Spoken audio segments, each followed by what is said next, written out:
va ensemble confier le moment au Seigneur. Donc, mettons-nous dans les dispositions et remercions le Seigneur pour ce temps qu'il permet et confions-lui l'enseignement. Ensemble, prions. Père, nous te disons merci. Merci de ce que tu as fait de nous des êtres justes, sans péché, devant toi pour toujours. Non pas par nos propres œuvres, non pas par notre propre chair, parce que la chair ne peut jamais être parfaite selon toi. Mais par pure grâce, tu as pris pitié de l'humanité tout entière et tu as envoyé dans ton plan ton Fils unique Jésus-Christ, qui est lui-même une partie de toi. Il est venu sous une forme humaine et a pris tous nos péchés passés, présents et futurs. Par l'imposition des mains de Jean-Baptiste au Jourdain, il est mort à la croix. Il a vaincu la mort de séjour des morts pour nous en ressuscitant des morts le 3e jour. Puis il est monté aux cieux en nous laissant une autre partie de toi qui est le Saint-Esprit pour nous éclairer et nous guider.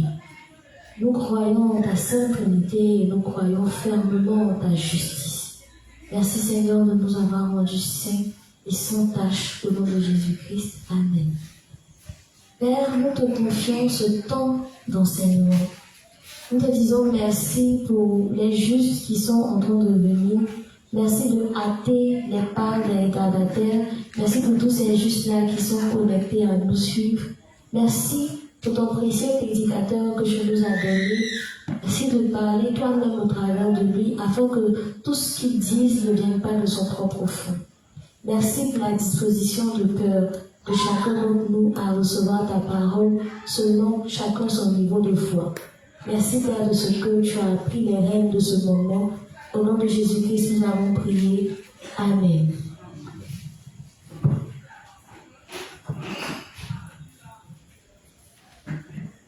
Bonsoir à tous. Il y a des gens qui n'aiment pas s'asseoir devant, ils aiment derrière. Venez devant ici, moi je vous vois.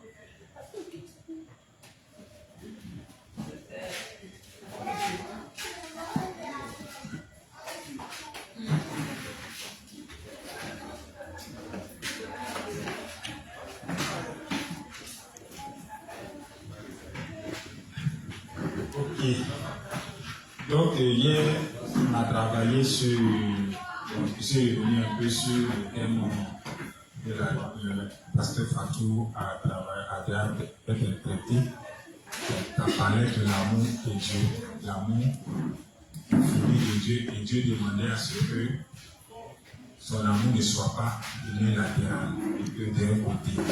C'est seulement lui qui nous aime et nous, on ne fait rien pour démontrer notre amour. C'est lui seulement qui doit démontrer son amour à notre égard. Or, en réalité, le Seigneur a démontré son amour sans condition à notre égard. Et nous, qu'est-ce qu'on doit faire? On doit lui témoigner son amour-là en faisant l'œuvre de la diffusion de l'évangile, en vivant pour l'évangile, en vivant pour la gloire, pour sa gloire, en disposant le temps pour sa volonté, en disposant le temps pour aider nos frères et sœurs, sauver les âmes autour de nous, en renonçant à nos faiblesses, à nos manquements, à nos talons d'Achille. Voilà. Et ça, ne pas dire, le Seigneur dit, de ne pas, comment on appelle la même, avoir l'amour unilatéral. Voilà, donc on doit témoigner de cet amour-là les uns envers les autres. Donc on essaye d'expliquer un peu comment cela se manifestait, voilà, en entrant également aussi dans les confessions, dans la prière, et maintenant on a vu beaucoup de choses sur ce sujet. Voilà. Et comme il avait dit hier, on doit se disposer pour apprendre, pour retenir. Et quand on vient pour apprendre, ou bien on vient pour la formation, on doit avoir des objectifs. L'objectif, c'est que j'apprends, non pour moi seul, mais pour les autres. Et si je veux réellement prouver mon amour à Dieu, je dispose de mon temps pour apprendre. Et ce temps que j'ai mis en part pour apprendre, ce n'est pas pour seulement pour garder. Comme la Bible a déclaré, il y a plus de joie à donner que de recevoir. Et ceux qui donnent sont plus heureux. Pourquoi? Parce que en parlant, déjà le Seigneur, avec sa parole, donne encore davantage. Alors, celui qui sème, c'est celui qui récolte. Celui qui ne sème pas, il ne va pas récolter. Celui qui travaille, qui jette ton pain à la surface des eaux, avec le temps, tu le retrouveras. Et quand tu vas retrouver le pain que tu as jeté à la surface des eaux, quelle sera la forme du pain? Petit, ou bien gonflé d'eau. Ça sera rempli d'eau, en d'eau. Alors, c'est ce que le Seigneur nous demande. Et on doit témoigner de sa parole. À tous égards, à tout moment, cela démontre notre amour pour lui. Ça sera pas intéressant de dire non, moi le Seigneur m'aime. Ou bien moi j'aime le Seigneur. Encore moins tu aimes le Seigneur. Qu'est-ce qui prouve que tu aimes le Seigneur? Rien ne prouve. Quand on voit ta vie en opposition même avec l'œuvre, ou avec la volonté de Dieu, ou même avec la foi, ni les principes qui n'est en accord avec aucun des principes. Tu n'aimes pas Dieu. Voilà. Mais Dieu lui t'aime quand même, malgré que tu ne l'aimes pas. Il t'aime quand même. Et il veut que tu lui démontres ton amour à ton tour. Et cette fois-ci, ce n'est pas seulement aller prendre des millions, venir donner pour dire que j'aime Dieu, mais c'est offrir son corps comme un sacrifice vivant à Dieu. Il fait tout pour lui être agréable. En quoi faisant? Voilà, il dit tout ce que vous faites pour la gloire de Dieu. Vous mangez, vous vivez, vous mourrez, vous le faites pour la gloire de Dieu. C'est en cela que tu vas démontrer ton amour à Dieu. Donc c'était le résumé en quelques lignes, ce qu'on a vu hier. Aujourd'hui, on va aborder notre thème.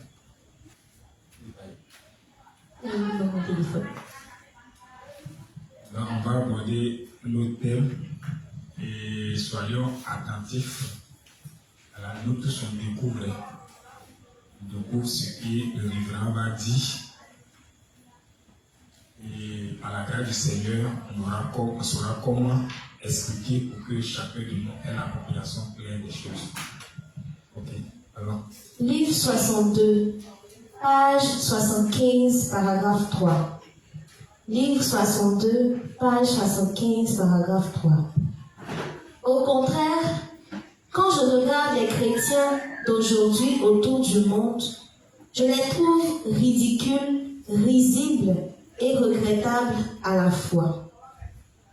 Je suis attristée et frustrée parce que je vois qu'ils n'ont même pas la bonne connaissance sur les sujets les plus élémentaires du vrai christianisme, même s'ils professent croire en Dieu et clament répandre sa parole.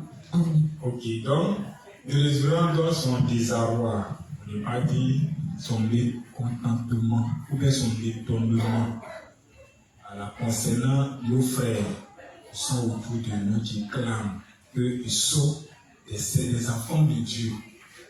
À côté de cela, encore des serviteurs de Dieu, des prophètes des nations, des bishops, des bishops.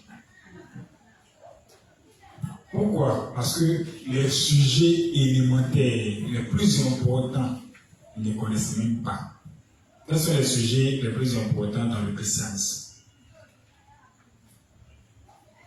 Le juste doit connaître les sujets les plus importants du christianisme. Eux, ils ne connaissent pas. Donc, comme ils ne connaissent pas, ils ne peuvent pas en parler. Et leur foi sera erronée. Parce qu'ils ne connaissent pas les éléments du salut. Les éléments élémentaires, la base même du salut de l'homme. Ils ne connaissent pas le baptême de Jésus-Christ. Même s'ils parlent de cela, mais ils ne connaissent pas. Il a parlé de quelque chose, de plus connaître quelque chose. On va prendre le verset de Osée chapitre 4. Pardon, Zama. Osée 6, 4. Moi, c'est bien. C'est bien dans ma tête. Je vais vérifier. Osée chapitre 6, verset 4. Osée 4, 6. Mon peuple périt par qui manque la connaissance. Allez ça. Osée 4, verset 6. Mon peuple est détruit parce qu'il lui manque la connaissance. Continue. Puisque tu as rejeté la connaissance, je te rejetterai et tu seras dépouillé de mon sacerdoce. Puisque tu as oublié la loi de ton Dieu, j'oublierai aussi tes enfants. Donc, c'est quelque chose de clair et de net. Il dit quoi? Mon peuple périt parce qu'il lui manque la connaissance. Et le révérend dit ici que ces personnes, ces chrétiens de toutes religions confondues ne connaissent pas les éléments essentiels du christianisme, de la foi, du salut, ou même du fondement même du christianisme. Ils ne connaissent pas. Par exemple, le salut même en tant que tel, ils ne connaissent même pas ce qu'on appelle le salut. Ils ne savent pas ce qu'est-ce que le péché en réalité. Le péché là, ils ne connaissent pas le péché. Et ils ont toujours la même définition du péché selon leur tradition. Ils ont quitté dans le monde, d'après eux, ils sont convertis dans le christianisme. Ils ont la même conception du péché. Ils ne connaissent même pas le système sacrificiel. Même quand ils lisent la Bible qui on parle de système sacrificiel, ils ne connaissent pas. Ils utilisent ça comme une théorie, un exemple.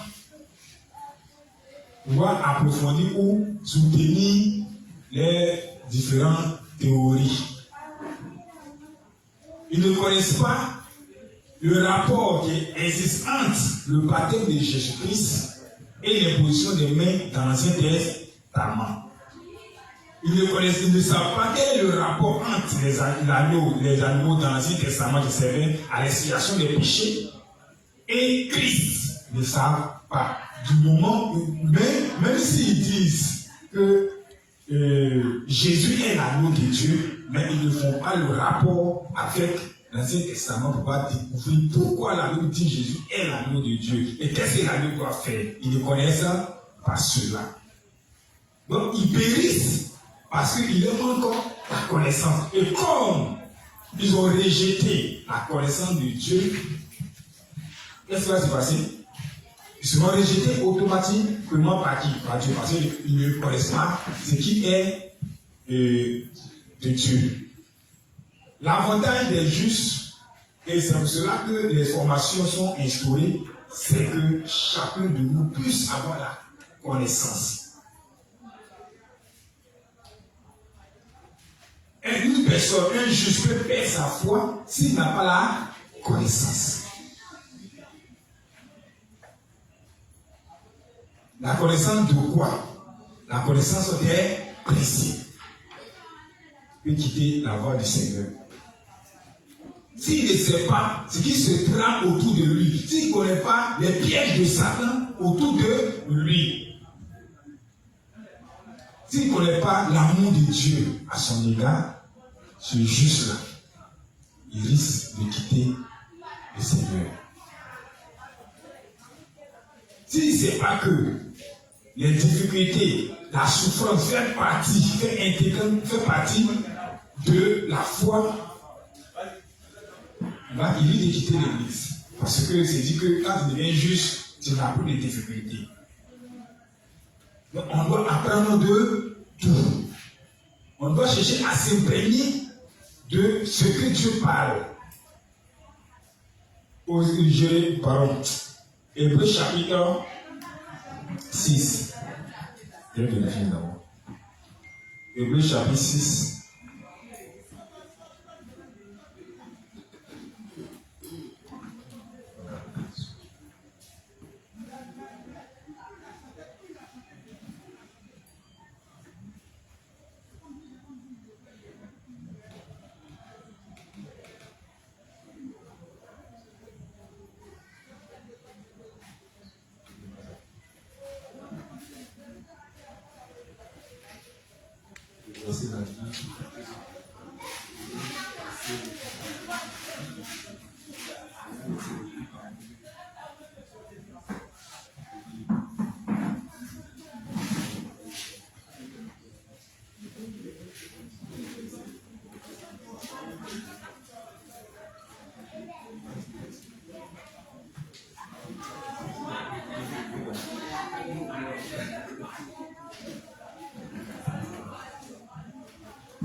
Ok, on va chercher ensemble. On va chercher. Donc, comme je disais, il dit que le verset de Osée, chapitre 4, verset 6, va nous interpeller sur l'importance de la connaissance. Tu ne peux pas faire quelque chose sans connaissance. Tu ne peux pas faire quelque chose sans connaissance. Tu dois avoir la connaissance de la chose avant d'agir. Si tu n'as pas la connaissance, en le faisant, tu fais mal. Tu n'as pas la connaissance concernant le baptême, en agissant ainsi, tu fais mal. Donc, il faut qu'on vite. On va voir dans le livre de Hébreux chapitre 6 qui est donné. Hébreux 6 à partir du verset 1. C'est pourquoi, laissons les éléments de la porte de Christ, tendons à ce qui est parfait, sans poser de nouveau le fondement du renoncement aux œuvres mortes. Ok, donc les éléments de notre foi, on dit quoi? Il y a le renoncement aux œuvres mortes. Quelles sont les œuvres mortes? Qu'est-ce qu'une œuvre morte dans la vie du juste?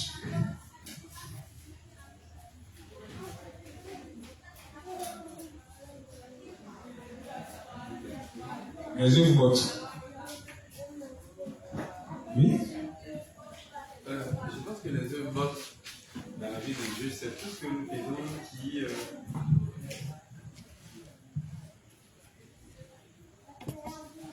Bonjour, Assemblée laissée. Je pense que les œuvres mortes dans la vie des justes, c'est tout ce qui est penchant de la chair, c'est tout ce qui est contraire un peu aux principes et tout ça. C'est-à-dire nos faiblesses et tout ce que nous connaissons. Nos faiblesses, tout ce qui a rapport avec la loi de Dieu et les faiblesses de la loi. Voilà. Les péchés commis sur la première alliance. Tout ça sont les œuvres. On doit remarquer quoi? On doit renoncer. Donc, l'un des fondements. On continue.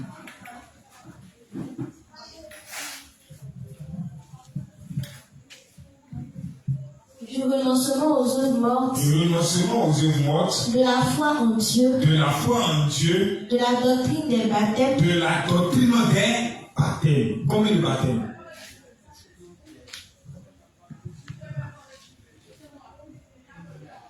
Doctrine des baptêmes. Eux, ils disent le baptême. Mais Dieu dit la doctrine des baptêmes. Dans la doctrine des baptêmes, on a le baptême, de Jean, de Jésus par Jean. On a le baptême de Jean, de Jean et de repentance de Jean. Et puis, il y a le baptême des croyants. En plus de cela, il y a le baptême du Saint-Esprit. À côté de là encore, il y a le baptême du feu. Tout ça fait partie de la doctrine des baptêmes. Le baptême de feu, c'est pas dire le feu qui t'observe ou descend sur toi. Ça fait référence aux difficultés que l'on va croiser quand on suit Christ. Le baptême du Saint-Esprit, quand on est de nouveau, on reçoit le baptême du Saint-Esprit en croyant au baptême de Jésus et à sa mort sur la croix. On a le baptême du Saint-Esprit. Les difficultés maintenant font partie de notre quotidien. Parce que pour que notre foi puisse être affermie, il faut qu'il y ait des difficultés. La foi du juste est raffinée dans les difficultés. Donc, tous ces éléments-là, on doit les connaître. Mais comme nos frères qui sont à côté ne connaissent pas, pour eux, quand Christ est venu là, il a ôté tout ce qui est souffrance. Donc eux, ils ne doivent pas souffrir. prix. Il doit être à l'aise. En ce moment précis, il devait changer carrément le monde. Là, il est arrivé, le mal du monde, c'était fini. Mais il ne l'a pas fait. Et puis il a dit encore que, et quand ses disciples lui demandaient, il a dit que vous avez les pauvres avec vous. Quand les disciples demandaient, mais on pourrait vendre, comment on appelle la même, ce parfum, et puis partager ça aux pauvres, comme si ce sujet des pauvres. Il dit, vous avez les pauvres avec vous. Il n'est pas venu dans les pauvretés. Il est venu ôter les péchés. Donc vous aurez toujours les pauvres avec vous. Donc la pauvreté là, ça a toujours existé avec vous ici. Parce que ça ne fait pas partie de ma mission. Donc Jésus n'est pas venu pour que tu sois riche. Donc quand il passe, il laisse la base ou la connaissance de Jésus-Christ et petit à peu sur ce que Jésus n'a pas dit. Ça fait, bon, on va un peu au fond, on voit ce qui se passe. Donc il voit que le frère est en train de mourir. Il dit non, tiens un médicament, tu as boire, tu seras guéri. Et puis il dit non, en tout cas, moi, il y a ici il y a un docteur qui m'avait tel médicament. En tout cas, ça fait 5 ans que je prends le médicament. Je pense qu'un jour ça a marché. Il a essayé ça d'abord. Quand ça a fini, il a essayé pourquoi. Alors c'est qu'il est en train de mourir. Ça fait mal. Et c'est ce mal que le pasteur Sillon ressent. Et il voit lorsqu'on voit nos frères. C'est qu'on doit les sentir aussi. Mais nous, on doit les sentir ça quand on a la connaissance aussi des choses. Parce que quand il ressent ça, son écrit ne nous dit pas qu'il les a jugés. Mais il est mis de compassion. C'est ici, il voit dans quelle mesure il peut sauver cette personne. Ça me fait mal quand je vois les pharisiens incroyants, et puis ils pleurent. C'est l'âme coule. Il dit, jusqu'à quand celui-là, ça peut te souvenir. Jérusalem, Jérusalem, toi qui tuais prophète. Et tu châties ceux qui sont envoyés. Ta maison te sera laissée. Et un jour viendra où il ne sera pas de ce lieu, pied sur pied. Donc quand on voit nos frères, quand tu écoutes, des fois même tu écoutes, tu tombes sur Facebook comme ça, tu vois les gens sont en train de prêcher, ils sont en train de parler. Ça fait mal en fait. Ça fait très mal. Pas parce que le gars, il dit trop la vérité, que tu ne peux pas poser, mais tu vois que le gars il souffre. Et lui-même, ce qu'il a dit, il dit là, il s'entend, mais il refuse de se comprendre. Mais toi, c'est la vérité. Quand tu veux causer à lui, c'est mon pasteur a dit. Ça fait mal. Et comme quelqu'un qui a faim, il dit, maman, tiens, manger, tu as dit, maman dit au père, mais chez les gens. Alors que c'est que la petite est en train de mourir de faim. Vous voyez un peu. Je veux qu'on puisse ressentir la même douleur que le pasteur. Parce qu'il a écrit, ça vous dit qu'on va prendre conscience. Nous qui sommes devenus justes, on va prendre conscience. Il y a beaucoup d'âmes autour de nous qui, eux, là, ne sont pas encore sauvés. Ils sont plongés dans les doctrines. Ils ne connaissent pas les éléments qui les ont sauvés de leur péché. Alors que Dieu les a déjà sauvés de leur péché. Mais ils ne savent pas. Ils sont ignorants du fait qu'ils sont sauvés de leur péché. Et nous, qu'est-ce qu'on va faire? Quelle est notre mission? On doit s'imprégner de la connaissance de Dieu. Quand on voit ces genres de choses, on dit, est-ce que moi-même je maîtrise bien l'évangile là-même? Est-ce que je connais bien les sortes de la foi? Est-ce que je sais ce qu'est la foi? Les difficultés qui sont autour de la foi. Qu'est-ce que je dois faire réellement pour que un jour je puisse leur venir en aide? Parce que sur le champ, tu prépares en fait. Mais qu'est-ce que je dois faire pour qu'un jour je puisse leur venir en aide? En un mot, l'homme doit avoir la connaissance. Continuez pas hébreu là. Vous êtes hébreu là.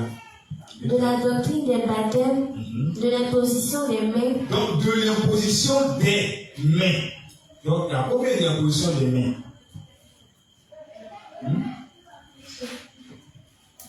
On impose les mains à quelle occasion, à quel moment? Il y a pour transférer le péché, puis la consécration. La doctrine des impositions des mains. Quand on consacre un roi, on lui impose les mains. Ensuite, quand on veut transférer le péché sur elle, on impose les mains à l'animal, transfert des péchés. On doit connaître tous ces éléments, la signification de l'imposition des mains. Ainsi de suite. Mais est-ce que ça veut dire que le juste doit imposer une main à quelqu'un? Ça veut dire quoi? Tout ça, on doit encore connaître. Le juste béni, mais le juste béni comment? Le juste transmet les bénédictions. Mais comment le juste transmet les bénédictions?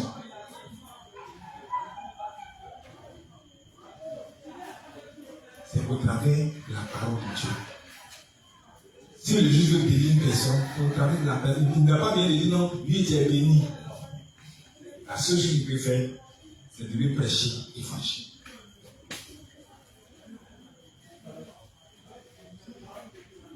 C'est en cela que le juste bénit. Parce que la meilleure bénédiction d'un homme, c'est le salut.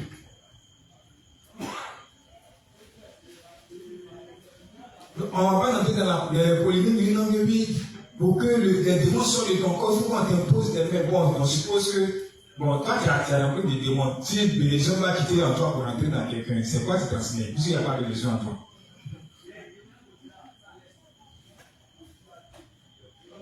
C'est de l'abondance du cœur que la bouche parle. Tu ne peux pas faire sortir de l'eau douce en même temps que de l'eau amère dans le même tout. Soit c'est l'eau douce, mais c'est l'eau amère. En toi, quelle source d'eau est en toi? Si c'est l'eau amère, c'est ce que tu vas transmettre aux gens.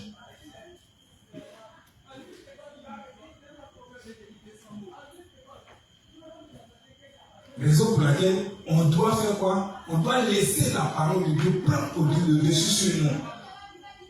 On doit se nourrir chaque fois de la parole de Dieu. Là, quand tu ouvres ta bouche, c'est la parole de Dieu qui sort.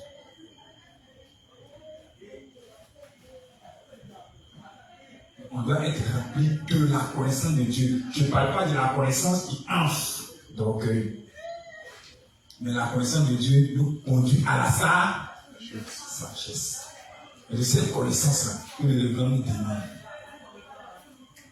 Et comme lui, il a ça, quand il voit les gens, il a mal.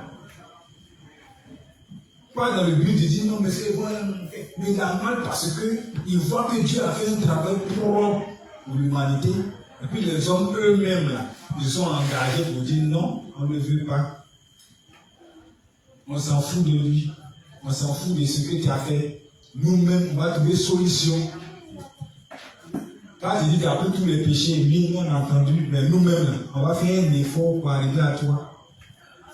Donc, on va construire notre tour de Babel aussi. Ça fait mal. Je ne sais pas si vous me suivez. On avait parlé de toujours quand vos faiblesses sont manifestées. Et le grand soulève ses points. Mais ici, il parle de quoi au juste? Est-ce parce que ces faiblesses sont manifestées ou il parle de quoi? Est-ce qu'il a apporté des critiques négatives ou il parle de quoi? Il faut comprendre dans ce passage. On va aller dans ces sermons qu'il a donnés. Dans ces tests que nous avons lus. La fille de test. Dans ces tests que nous avons lus. Qu'est-ce qu'il veut nous faire comprendre par là? Il veut nous dire que nous qui sommes devenus enfants de Dieu, à cause des âmes qui sont autour de nous, qui eux aussi ont été sauvés, mais ils sont ignorants du fait qu'ils ne connaissent pas les éléments de leur salut. On doit être rempli de compassion pour eux. Mais pour y arriver, il faut que nous-mêmes, là, on ait la présence. Il dit, eux, ils n'ont pas. Et nous, est-ce qu'on a ça? Est-ce qu'on n'est pas limité seulement à l'eau et le sang? Est-ce que, quand on fait fond, on doit faire, parce qu'il va dire, regarde, tu as dit de nouveau l'eau et le sang, et puis c'est fini. Les autres questions, là, et qui est sûr, il faut t'évoluer là-bas. Est-ce que c'est pas ce qu'on fait? Est-ce que nous-mêmes, on connaît les béabas de l'évangile? Est-ce que le fondement, là, il est solide? Est-ce que la pierre angulaire, c'est Christ réellement? Est-ce que ce n'est pas notre pensée que le fondement de notre foi? Ou bien ce n'est pas des rêves, des doctrines, ou même la compassion, mais pas de compassion, la pitié, donc comme il est venu me parler, il me fait trop pitié, il a tout transmis derrière moi, donc il a accepté le fondement de ma foi. Regardez, c'est comme ça. Donc, le gars, il a sous champ, il est sous le soleil, il a le sucre. Là, pour calmer un peu sa souffrance. Et c'est pas ça qui est le fondement de ta foi.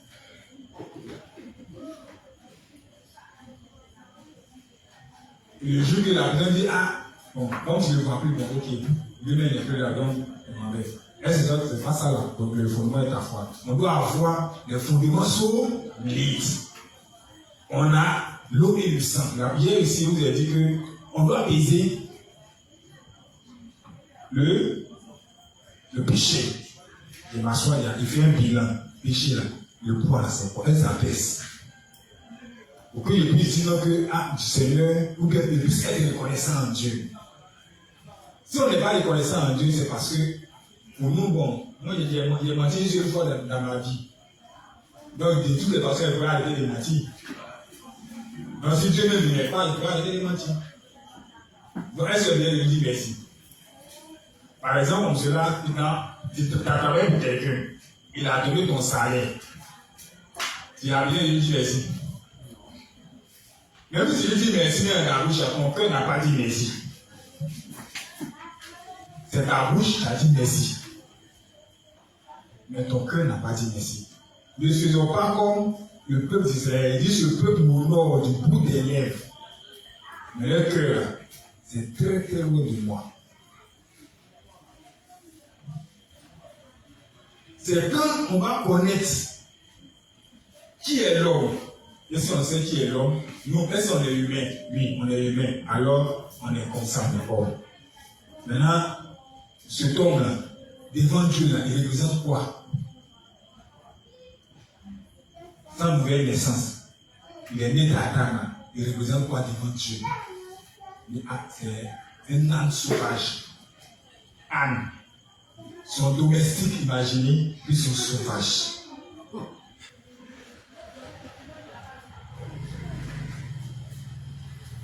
Puis on lui dit, c'est âne sauvage. 2 fois idiot.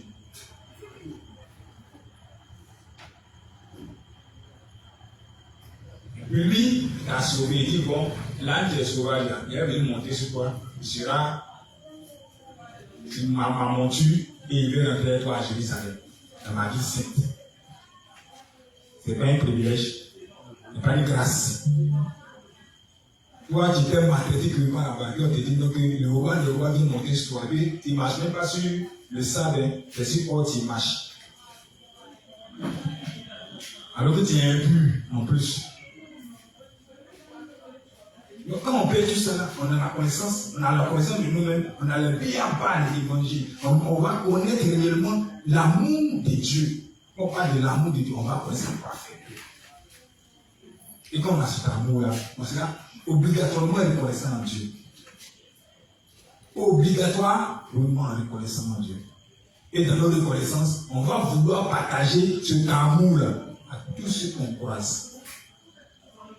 Et si la personne va écouter, on sera rempli de quoi? De compassion, d'amertume. Mais pourquoi ne pas accepter? Et il y a tout ça, tu vas me dire. Mais comme tout, il a dit qu'on vient parler comment? Est-ce qu'il est mal parlé? Est-ce que c'est le propos qu'il a avancé puis c'est fâché? Toi-même, tu cherches à te mettre en question. Elle, c'est pas moi qui ai fait l'erreur pour lui parler de la sorte. Bon, Seigneur, aide-moi à pouvoir mieux parler pour qu'il puisse encore aller vers lui. Ah, mon frère, pardon, si il me dit de déplacer mes paroles, et pas ce que vous m'avez dit. Mais voilà. Voici le but, les raisons pour lesquelles je suis venu vers toi. Parce que tu sais, tu as l'amour de Dieu, tu connais l'amour de Dieu, tu connais les pires parts, tu connais la base de l'évangile. Tu ne vas pas garder dans la rue comme ceux qui ne connaissent pas qui est l'homme, ils ne savent pas qui eux-mêmes sont, et puis ils indexent tous ceux qui sont autour d'eux. Et quand j'allais poser la question, mais tu dis, eux pêchent, eux sont pécheurs, et toi? Non, il va dire, non, lui, les chrétiens. Les chrétiens, tu es pécheur ou bien tu es chrétien, pécheur ou bien tu es chrétien, bon, juste. Il va dire, non, en tout cas, personne n'est juste. Ah, c'est que aussi tu es pécheur comme eux. Il va dire, non, on n'est pas la même chose, parce que lui, il croit en Jésus-Christ. Est-ce que tu comprends? Et comme ils ne le connaissent pas, c'est toujours la même chose. On dit quoi? On a fait un miracle, mais il fait un miracle au nom de Jésus-Christ. Donc c'est les miracles qui vont grandir. C'est les prodiges. C'est les guérisons qu'ils ont effectuées et qu'ils ont fait, qui vont grandir devant les gens pour les convaincre. Non, tu vois chez moi là-bas, quand tu arrives, si tu es malade, tu seras guéri. Est-ce que c'est Jésus-Christ, Jésus nous a dit de prêcher? Non. On va comprendre ça comme cela. On va aller au deuxième principe. Toujours le livre 62. Cette fois-ci, à la page 232, paragraphe 2. Livre 62, page 232, paragraphe 2. Par-dessus tout, les sacrificateurs spirituels d'aujourd'hui doivent avoir une foi claire qui croit en l'évangile de l'eau et de l'esprit. Ok, donc il dit par-dessus tout, les sacrificateurs d'aujourd'hui, ils sont où? C'est nous. Parce que Dieu a fait de nous un sacerdoce royal, un peuple à qui? Donc, les sacrificateurs d'aujourd'hui doivent avoir quoi? La connaissance. Reprends la partie. Par-dessus tout, les sacrificateurs spirituels d'aujourd'hui doivent avoir une foi claire qui croit en l'évangile de l'eau. Une foi claire, une foi positionnée, une foi qui est ancrée, et qui est bien située. Ce n'est pas une foi vacillante. Peut-être, non, on dit que, parce que pour reconnaître une foi qui vacille, on dit que, lui, il ne confie rien. Qui a dit non, ils ont dit. Voilà, lui, il ne confie pas. Or, une foi stable, une foi claire, c'est une foi qui confirme ce que la parole de Dieu dit. Dieu dit. Dieu l'a fait. Et comme il a fait, je le suis. Est-ce que Dieu a fait réellement ça pour toi? Oui, Dieu l'a fait. Tu es sûr qu'il l'a fait? Oui, Dieu l'a fait. C'est fini. Il y a une foi qui est claire, positionnée, parce que cette foi-là, elle a la pleine connaissance de Dieu.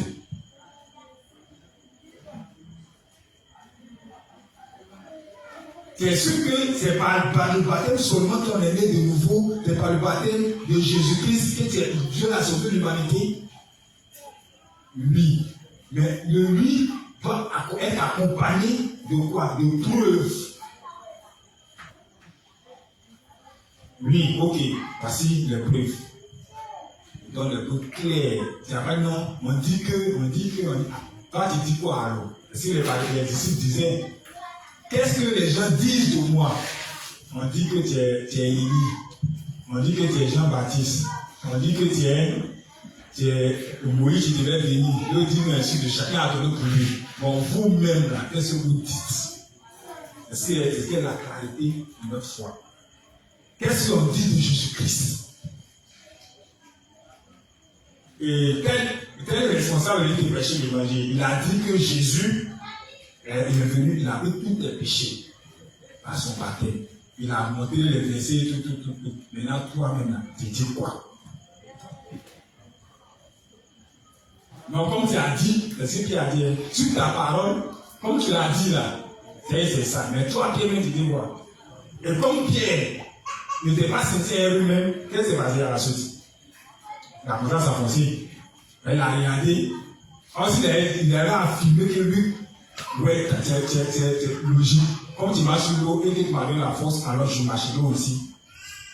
Sans problème, il avait marché sans problème. Sur la parole de Dieu. Mais, si comme tu as dit, hein, sinon, moi, il ne pourra pas. De toute façon, il a essayé.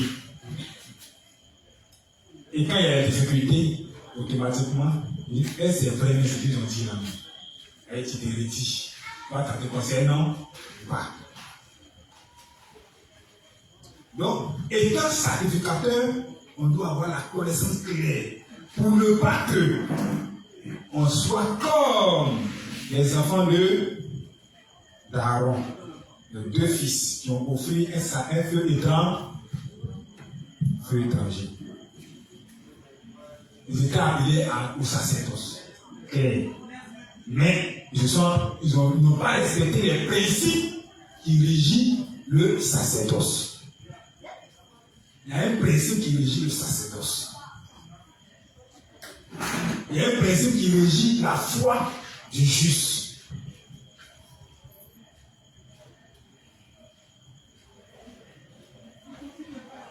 Chacun doit connaître sa place.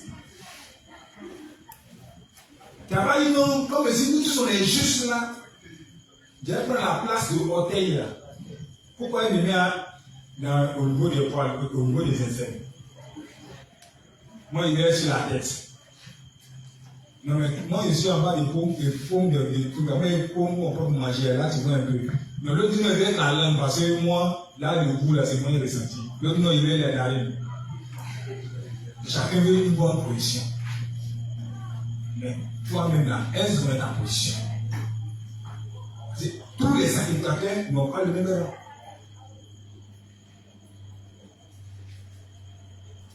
Donc, on doit avoir la connaissance. La connaissance. C'est un élément important. Si on ne le connaît pas, on doit apprendre. Pour éviter les erreurs qui vont nous coûter la vie. Il y a les erreurs qui nous coûtent la vie. Il y a les erreurs qui nous il y a les erreurs qui ne pas. Quand il dit erreur, Dieu ne voulait pas, vous connaissez. Quand tu vas laisser Dieu pour adorer autre idole, il ne va pas tolérer ça. L'idolâtrie, le péché que Dieu ne tolère pas. Demandez un peu à Israël. Partez dans l'Ancien Testament, tapez la porte des Israélites. Quand vous avez adoré d'autres dieux, qu'est-ce qui s'est passé dans votre vie? Ils vont vous répondre dans la réponse claire. Ils savent ce qui se passe. Ils se sont retrouvés en esclavage. À cause du fait qu'ils ont adoré d'autres dieux, ils ont vu leur royaume être envahi par des étrangers. À cause de ce qu'ils ont adoré d'autres dieux. À cause de ce qu'ils ont laissé des pécheurs, ils ont laissé des incirconcis entrer dans le sanctuaire de Dieu et dire, ah bon, eux sont rentrés dans, c'est qu'ils vont détruire votre vie. Votre fierté là, tant vraiment détruire ça en même temps. Parce que, vous savez comment Josaphat a laissé rentrer les émissaires de Babylone dans le temple. Ils sont partis, ils ont vu le tabernacle, ils sont rentrés, ils ont vu l'âge de l'alliance, ils ont dit, ah, c'est ça l'âge, mais c'est joli, oh. Ils ont vu chandelier d'or, tout ça. Comme tu l'avais à montrer, on dit c'est sacré, tu as montré ça au péché. Donc on n'aimait pas. Puis Dieu a regardé, puis ils ont plus parti. Est-ce qu'ils n'ont pas ramassé? Ils ont ramassé. Et qu'est-ce qui s'est passé? Israël a été détruit. Donc on doit apprendre de tout ça, de tous ces erreurs. Parce que si Dieu a permis que ça soit écrit, c'est pour nous enseigner. Je suis sacrificateur. Comment je dois me prendre quand je dois aller faire l'expiation, je dois rentrer dans le sanctuaire? Qu'est-ce que je dois faire concrètement? Je dois connaître.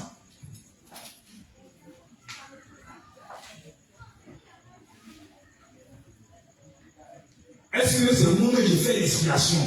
Donc, quel est mon rôle dans le travail que Dieu m'a assigné?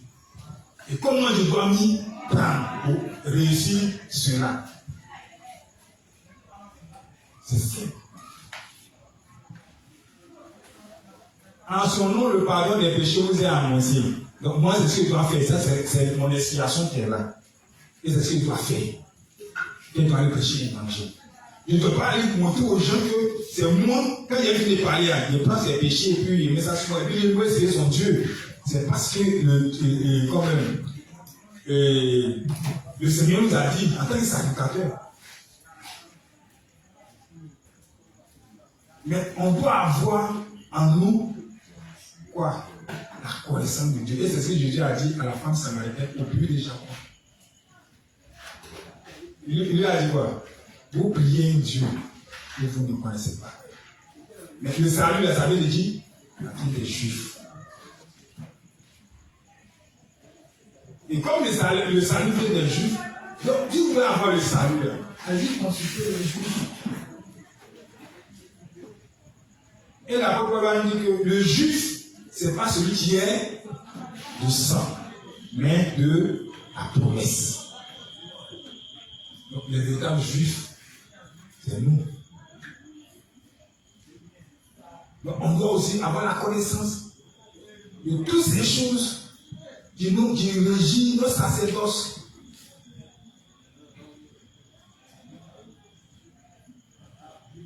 Pour ne pas que on crucifie encore le Seigneur sans s'en rendre compte. Par ignorance, il faut qu'on ait la connaissance. Et cette connaissance se trouve dans la Bible, dans les principes qu'on nous enseigne. Et même de tout ce qu'on nous enseigne, on doit prendre note. Ça c'est un. Mais aussi, on doit écrire sur la tablette de nos cœurs. Mais le plus important, c'est de graver la tablette de nos cœurs. Et comment y parvenir à graver les choses sur notre cœur? Qui sait comment il peut graver la parole de Dieu dans son cœur? Je donne l'exemple simple.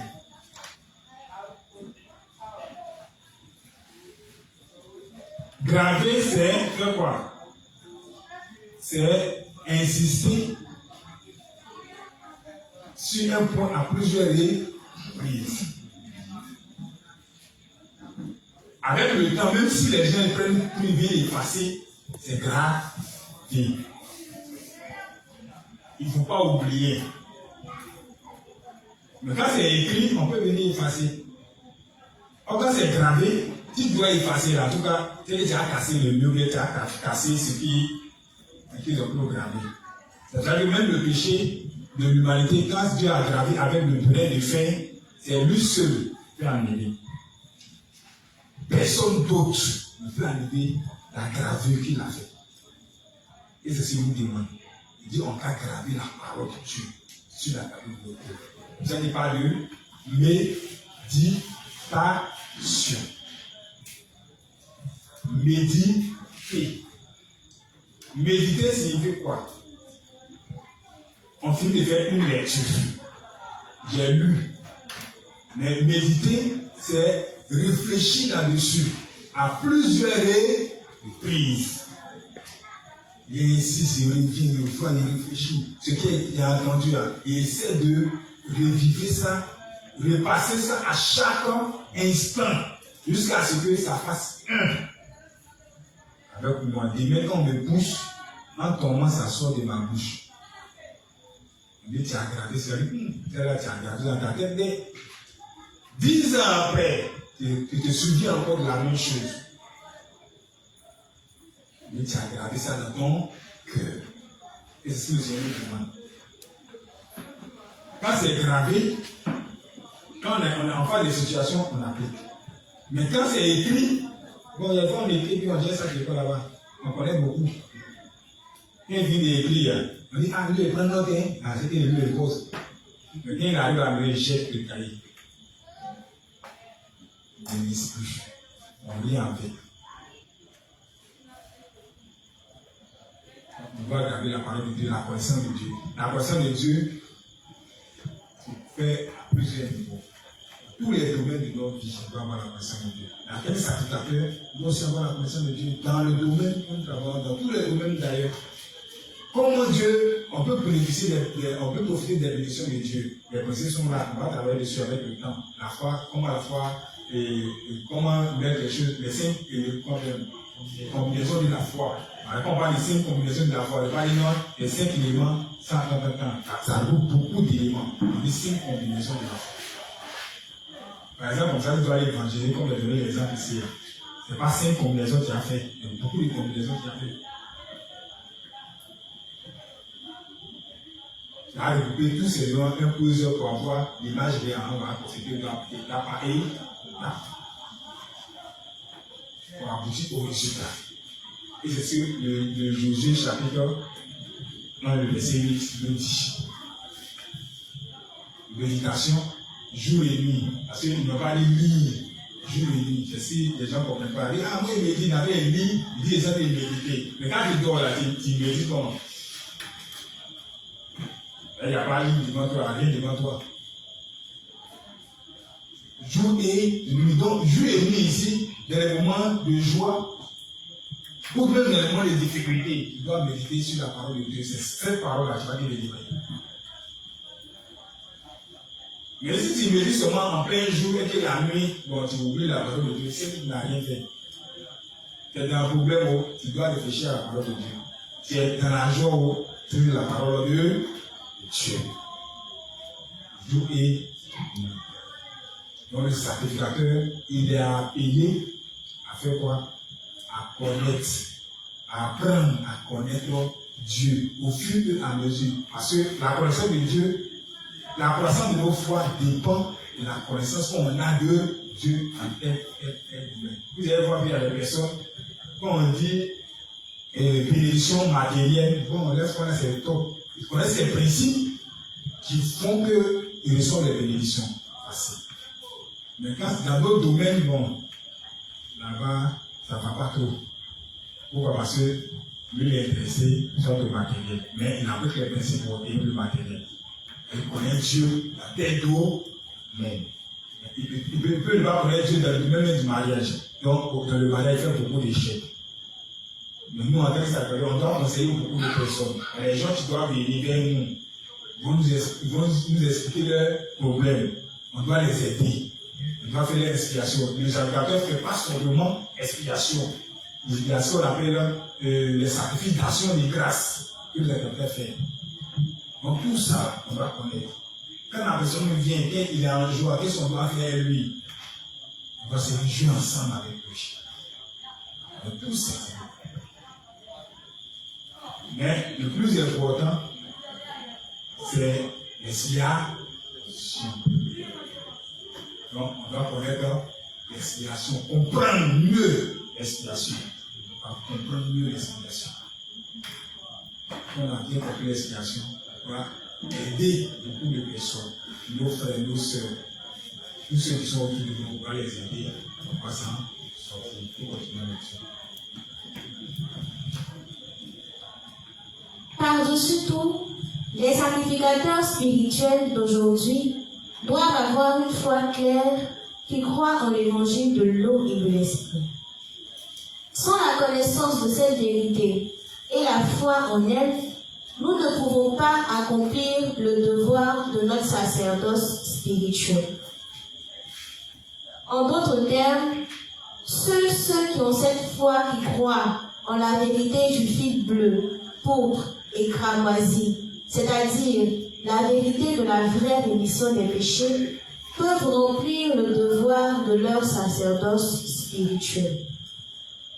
En d'autres termes, ceux qui ont reçu la rémission des péchés en croyant au baptême de Jésus-Christ et son sang à la croix peuvent remplir le devoir de la diffusion de l'Évangile. Ainsi, avoir la connaissance correcte sur la vérité est essentiel à chaque sacrificateur spirituel. C'est pour cela que la Bible dit clairement: mon peuple est détruit par manque de connaissance. Puisque vous avez rejeté la connaissance, je vous rejetterai aussi du sacerdoce pour moi.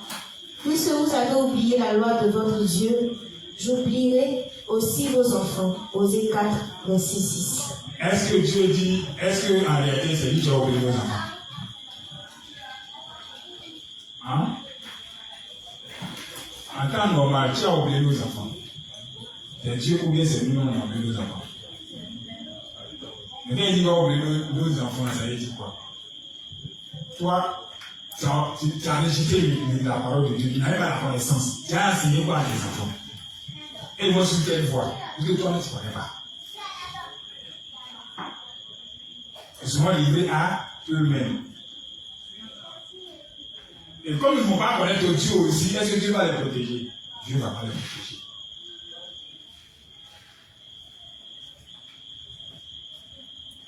La connaissance de l'évangile, le révérend insiste dessus. Pourquoi? Il faut qu'on sache. On a entendu l'évangile, et c'est ce qu'il est dit tantôt. On a entendu l'évangile de l'eau et de l'esprit dans la bouche d'un juste, d'un responsable. On nous a expliqué, on a été impacté, on était content. Il y a enfin, il a pu demander pardon à Dieu. Regardez, c'est ça. Est-ce qu'on peut payer 10? On dit non. On dit, mais il faut qu'on comprenne. Non, les ça, comme on ne peut pas dire là-bas, ok, c'est que votre évangile là, c'est bon. Donc lui, il a compris l'évangile parce que il ne va plus payer 10. D'autres, parce qu'on met pression sur eux parce qu'ils gênent tous les jours. Donc lui, est-ce qu'on gêne? On dit non, on ne gêne pas. Donc il a c'est que c'est juste. Parce qu'on gêne, non, pas. Donc on dit, il ne veut pas dire, le révérend dit. Est-ce réellement parce que tu as compris l'évangile, le fait que Jésus a pris tes péchés une fois pour toutes par son baptême, reçu de la part de Jean-Baptiste, mort ressuscité, que toi, tu es né de nouveau, tu es né juste ou bien parce qu'on t'a dit. Et tu as eu la compréhension correcte. Est-ce qu'après avoir entendu cette parole, tu t'es assis, tu t'es posé des questions, tu as soulevé des questions pour essayer de contrecarrer avec des recherches à la poupe, en demandant à gauche et à droite, pour être sûr de ce que tu as entendu? Et tu as dit, oui, c'est réellement c'est vrai, c'est que c'est la vérité. Est-ce que après ça, tu as fait des recherches? Est-ce que tu as la connaissance réelle de ce qui a été dit? Est-ce que tu n'es pas basé sur le fait que non, c'est telle personne qui a dit? Comme c'est lui qui a dit, donc bon, lui il le respecte aussi, c'est que lui il ne ment pas. Depuis que moi je le connais dans les quartiers ici, là, en tout cas c'est quelqu'un qui ne ment pas, donc ce qu'il a dit c'est vrai. Bon, est-ce que tu as menti? C'est là découle la connaissance. La connaissance découle de quoi? Des expériences.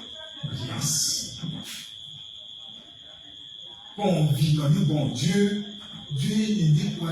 Dieu il fait, ils sont des âmes de leur péché. Ok. Donc, est-ce qu'il est venu à sauver les péchés?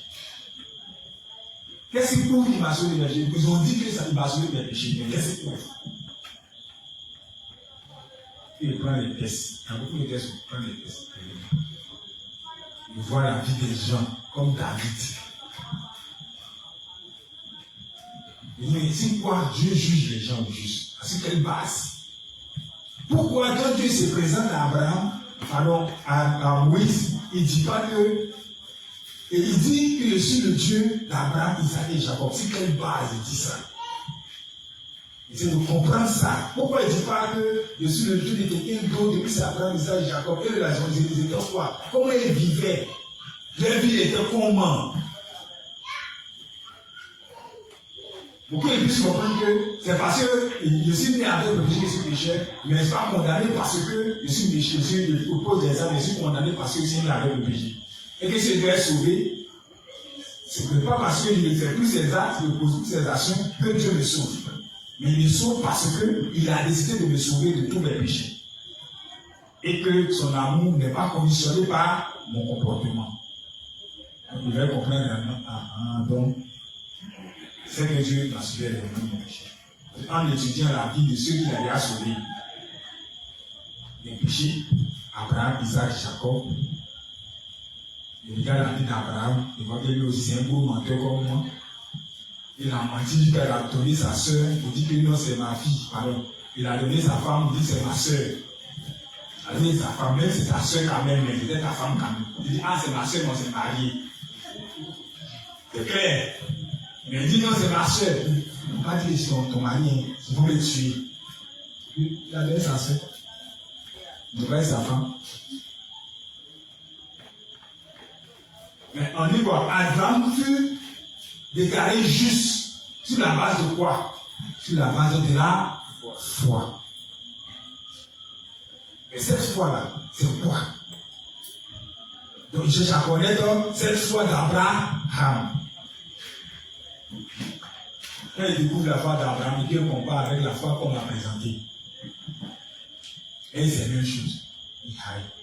Si Dieu s'est présenté en tant que le Dieu d'Abraham, et tous ceux qui vont accepter Jésus-Christ sont fils d'Abraham, mais on n'a pas la même foi. En réalité, c'est vrai. Donc, ça devient le même connaissance. Non basé sur les dits des gens, mais sur la parole de Dieu. Quand la femme, au plus de Jacob, elle est partie dire, il y avait un prophète. Il m'a dit tout, il a dit tout ce qui me concernait. Il dit, ah, c'est vrai, c'est un prophète. Les gars sont avec lui. Quand ils ont fini, quand ils sont retournés, ils ont dit quoi? Qu'est-ce qu'ils ont dit? Tous ceux qui lisent la Bible, qu'est-ce qu'ils ont dit? C'est parce que nous on est parti et qu'on a vu. Quand tu as dit, c'est qui a dit là, tu as envoyé là-bas. Et nous on a compris, donc on a pris maintenant. Mais si elle dit non, mais c'est faux là, tu vas la suivre. Non, il vous est blagué, tu vas la suivre. Personne. Parce qu'eux-mêmes, ils ont vérifié qui ont touché l'expérimenté. L'amour de Dieu. Et c'est ce que chacun de nous va expérimenter. Que ce soit la bonne éprouve. Si on t'a parlé, que tu suis, parce qu'il faut suivre, il faut expérimenter. Pour que tu te dises, il dit aussi que du moins là, il a expérimenté Dieu, il a touché Dieu, en tout cas, il a marché avec Dieu. Il connaît Dieu.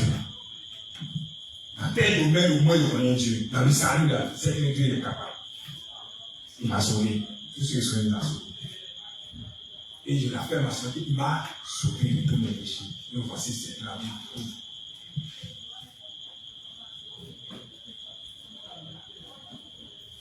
Et cela, ça va se ressentir quand les faiblesses même se manifestent. Tu vas voir la différence quand tu étais dans l'égalisme et puis tu montais. Et puis avant de tenir à l'église, tu fais tous tes jeûnes autres pour être propre devant Dieu. C'est ce jour comme tu vas à l'église, il faut que tu sois propre. C'est comme en Côte d'Ivoire, c'est le jour d'indépendance que l'Abidjan devient un peu propre. Quand on dit indépendant, tout le monde veut balayer à Abidjan. Mais quand on dit indépendant, c'est passé le 8. Abidjan reprend sa nature, de saleté. L'eau sale coule partout. On débouche les WC. Une goutte quitte au ciel, quand ça veut toucher le ciel, chacun débouche son WC là-bas. Allez, prenez l'eau. Ça, c'est l'image d'Abidjan. On va aller de Côte d'Ivoire. Donc, quand on veut aller à l'église, on cherche à être propre. Voilà. Mais ici, quand on va comprendre, on dit non, on ne cherche pas à être propre pour plaire aux hommes, mais on cherche à être propre pour plaire à Dieu, parce qu'on va sauver les hommes. Et comme je suis lavé, je suis propre, comment est-ce que vous pouvez salir mes habits? Il faut qu'ils soient propres, pour que les gens disent, ah, ton Dieu là, ton papa là, il t'a bien habillé. Donc, comme là-bas, il t'habille bien là, moi je suis du coup, nous laver, non? On ne se pas pour nous la pour t'habiller aussi. Mais il faut que tu saches ce papa-là, c'est ton papa aussi. Quand il sait son papa, il saura comment marcher avec lui, il saura comment parler avec lui. Voici la connaissance de Dieu. Moïse connaissait Dieu. Nous aussi, on doit connaître Dieu. Élie connaissait Dieu. Et la Bible dit qu'il était de la même nature que nous, en fait. Même si Jézabel a fait fuir, mais Élie n'a pas arrivé sa foi. Les difficultés peuvent nous faire fuir. Ça dépend. Peut-être Dieu a dit qu'il faut fuir. Il a dit non. Il a dit quand le moment viendra, la difficulté, on va voir. Il n'a pas dit arrêtez-vous. Il dit fuyez. Donc, le moment venu, ce sera Dieu, on va fuir comme Élie. Et puis c'est un enfant, il a dit voilà, c'est injuste. Quand c'est un enfant, il a dit non, toi petit, il faut gagner un temps. On dit Dieu, fuis, on n'a pas dit d'arrêter, tu as fait combat. Si on pourrait qu'on t'a attrapé, là au moins tu pourrais qu'on t'a attrapé. Mais il t'arrête qu'on t'a attrapé. Tu as désobéi à qui? Mais il y a d'autres ceux qui disent que non, ils vont se livrer déjà parce que quand ça, quand ils vont les tuer, ils disent qu'ils vont tout là. Il est mal barré. On dit de fuir, dit d'arrêter, c'est que tu as allumé la foi.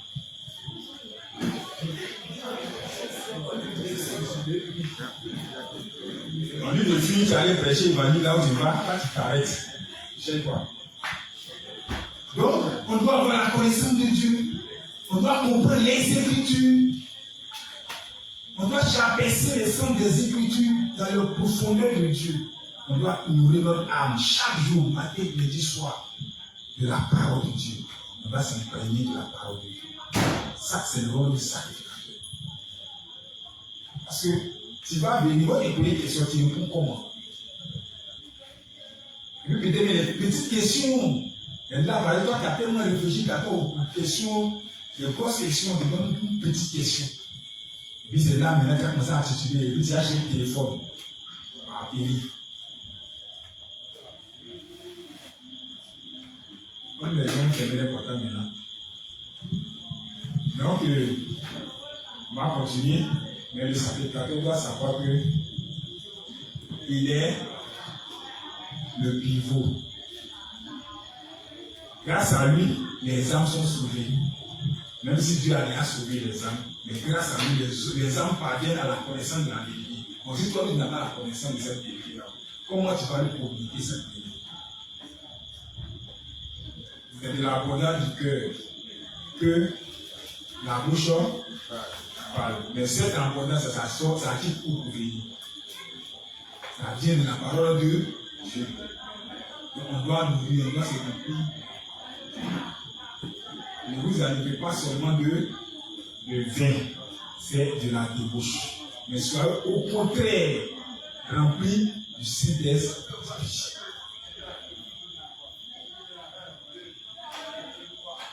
C'est pas dit que chaque matin, quand tu te lèves, tu invoques le Saint-Esprit, il n'a qu'à bien te remplir.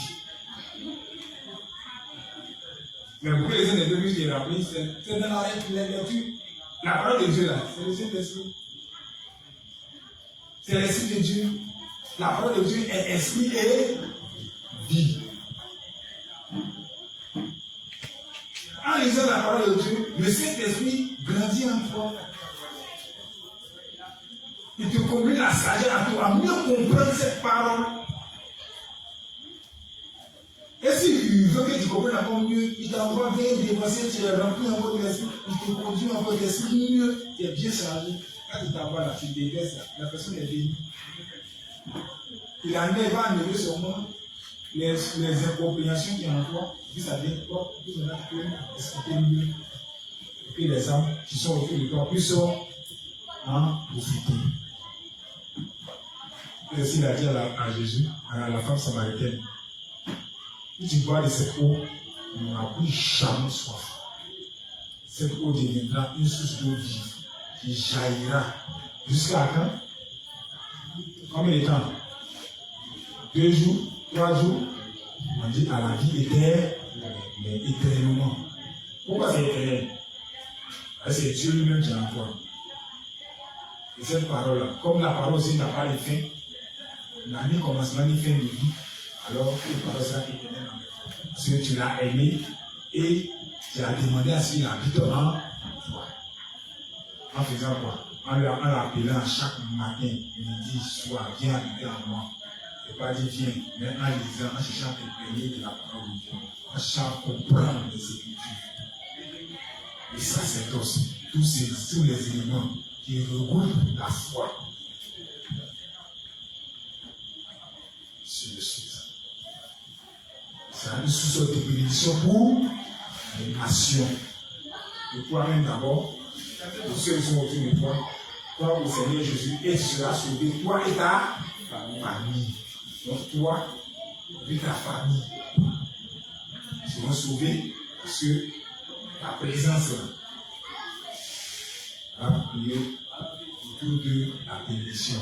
À chaque fois que tu vas parler de Dieu, même si tu ne peux pas écouter, tu vas découvrir tes livres. Il y a d'autres choses cachées la nuit. Ils vont te dire, non, toi tu es juste, mais la nuit, ils vont prendre ton livre. Quand tu as fait dormir, ils vont regarder. Ils vont lire jusqu'à matin. Puis c'est le matin, ils dorment. Ils lisent tes livres la nuit, le matin, ils vont dormir. Et après, ils disent, mais toi-même, ton livre là, on dit quoi les gens? C'est qu'il a lu. Et c'est ce que Nicodème a fait. Après là-bas, il parle, il est en train, c'est pas si c'est un enfant. Il a 30 ans, mais si nous tous on s'asseoir devant lui là-bas, c'est honteux, hein. Les gens vont nous voir comment. Hein, ils vont nous voir comment. Donc, c'est la nuit et il vient. Et Nicodème, il dit que nous savons. Il n'a pas dit je sais. Il dit nous savons. Et que c'est pour Nicodème, tu m'as dit, ils vont rédiger, lui, c'est on a su. Et les autres qui viennent à nous. Le temps grand nombre. Parce que quand Jésus a prêché dans le temps, on dit beaucoup de pharisiens avaient pris les scribes, avaient pris un oui. Mais ils avaient quoi? La crainte de quoi? Les résultats. Donc, vous devez laisser berner par les enfants de 10 ans. Vous aussi, quand tu es né en 1800, tu as fait des enfants, ils ont grandi. Quand tu as créé l'église, tu as construit un bâtiment, tout. Puis ces petits-là, tu vas t'envoyer, tu as dit que tu es dans le four, et puis tu as parti de la vie. Toi aussi, qui te soigne, c'est ça seulement. Le fait que nos parents, là, je pense. Mais quand tu es né avant, tu es ici, il y a un qui a dit ça, ça m'a énervé, il dit, mais ok, donne-moi l'âge de Jésus-Christ, un péché l'évangile. Il est mort à quel âge? 33 ans. Bon, toi, tu n'es pas plus vieux que Jésus, à ton âge actuellement. Je comprends pourquoi les pharisiens aussi, ils ont dit ça. Bon, quand tu parles des pharisiens, quand tu vas à l'église, oui, bon, tu n'as pas les pharisiens. Tu as dit des bêtes. C'est ce que tu vas dire. C'est eux, ils ont dit que c'est un enfant. Quand tu es né avant, tu es ici. Et puis tu dis que tu as vu Abraham. Si on te prend même là, ça va tout te faire mal. On peut te découper, parce que là, tu as senti faire la violence.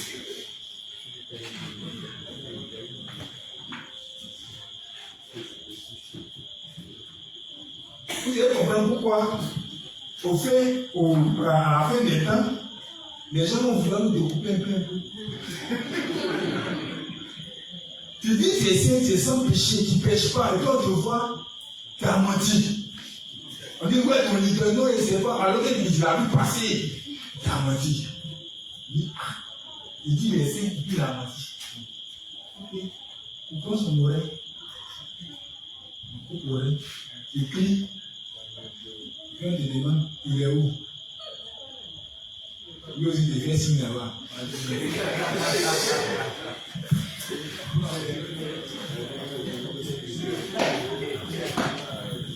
Donc, on va comprendre l'évangile. Et comme je l'ai dit hier, les révérends, à chaque fois, ils viennent sur l'évangile. Les gens qui arrivent dessus, là, ça les énerve. Ça les énerve.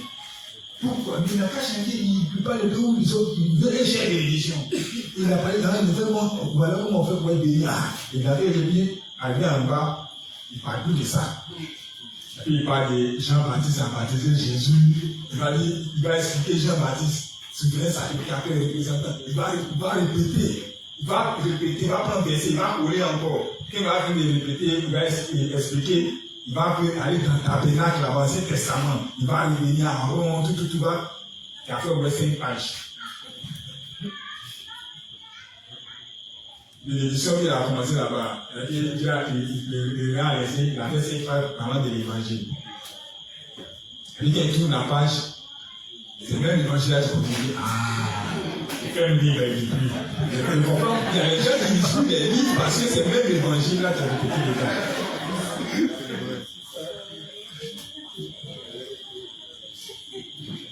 gars. Lui, il sait Jésus est venu pourquoi? C'est pour nous sauver de nos péchés. Maintenant, la foi, c'est basé sur quoi? C'est basé sur la connaissance de l'évangile, de l'œil, de l'esprit. Donc, comme lui, il n'est pas venu me donner bénédiction, et que ce qu'il veut, c'est que tu te mettes dans cette foi, et c'est de cette foi va découler ta bénédiction. C'est pour ça qu'il va répéter dans les livres. Même d'abord, vous prenez le livre de bien. Ceux qui ont terminé le livre de bien, c'est pas bon.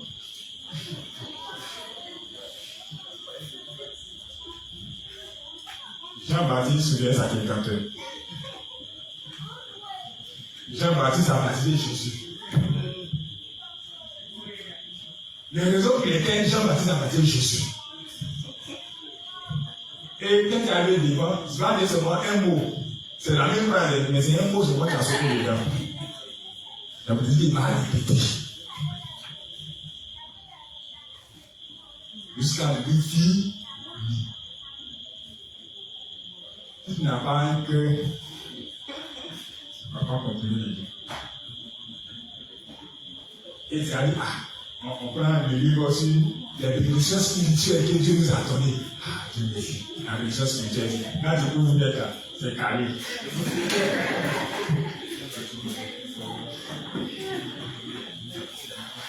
Mais c'est pour que ces paroles-là, on les grave sur la tablette de nos cœurs. C'est pour ça que les évangélistes répètent, il va répéter. Qu'est-ce va venir la soirée de 23 ici? Il va commencer par l'évangile. Et comme nous, on fait beaucoup d'erreurs. À un moment, on connaît la soirée, on commence par l'évangile d'abord.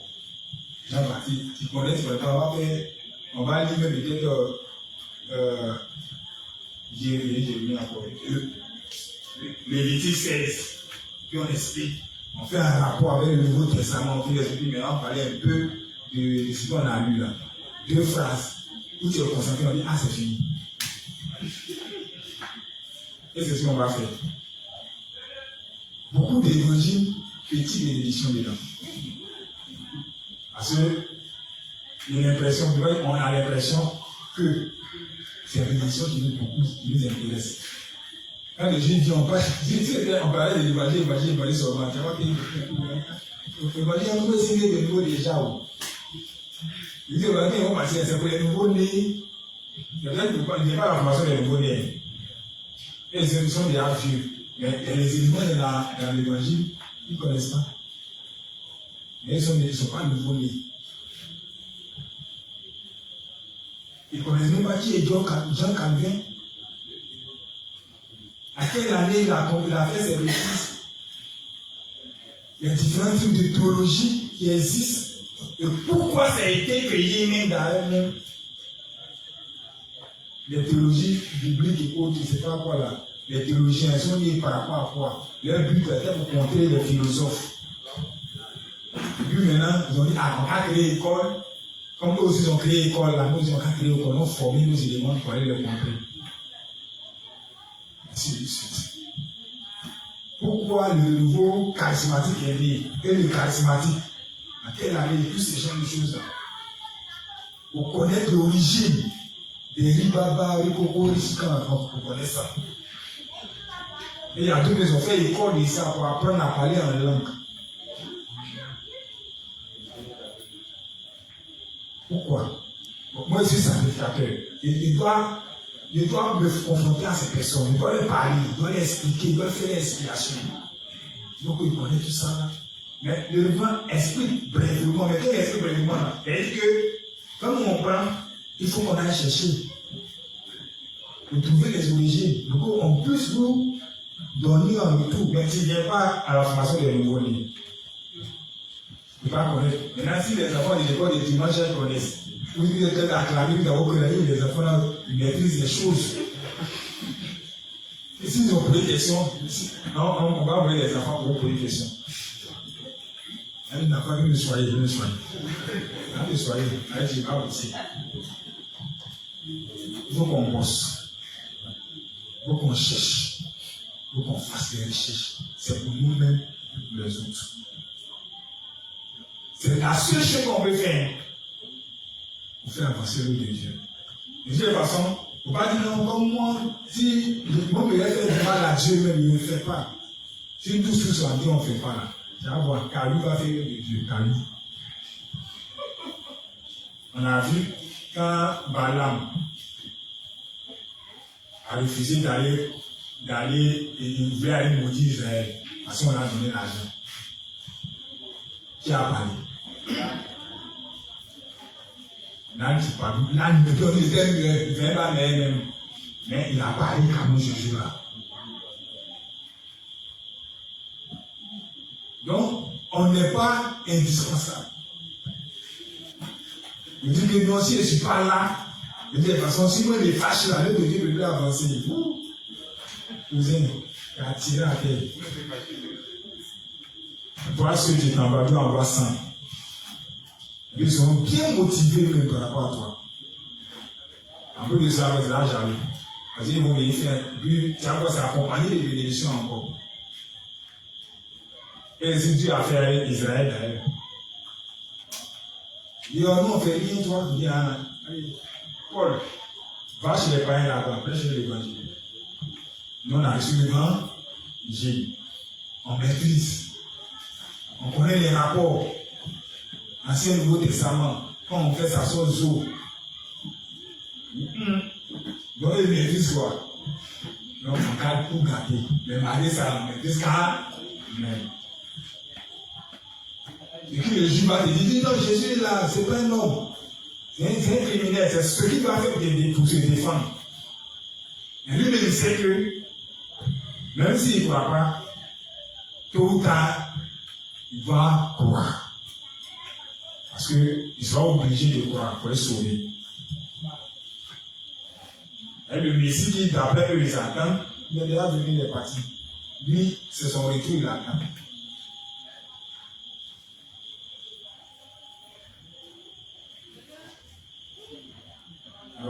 Ok, donc, vous avez fini le test. Alors, le troisième test. D'accord. C'est toujours le livre 62. Page 241, paragraphe 1. Page 241, paragraphe 1. Vos péchés ont-ils été transférés sur Jésus quand il a été baptisé? Ok, je n'ai pas encore fini. Il a fait poser des questions. Vos péchés ont été transférés sur Jésus quand il a été baptisé? Question. Quand Jésus a été baptisé, il a dit, laisse faire maintenant, car il convient que nous accomplissions ainsi tout ce qui est juste. Laisse faire maintenant, car il est quoi? Car il convient que nous accomplissions ainsi tout ce qui est juste. Ce qui est juste. Le grand dit ainsi signifie de cette manière, il n'y a pas autre manière que cela. Donc, pour que nos péchés soient transférés sur Jésus, là, il fallait que Jean-Baptiste lui impose les mains et le plonge dans l'eau. Nous tous, on est nés où? On n'est pas nés où? On pense naître où? Nos péchés ont été transférés sur Jésus. Regardez les choses. On était où? Quand nos péchés passaient sur Jésus. On était où? Chacun était dans les règles de son papa et de son ancêtre.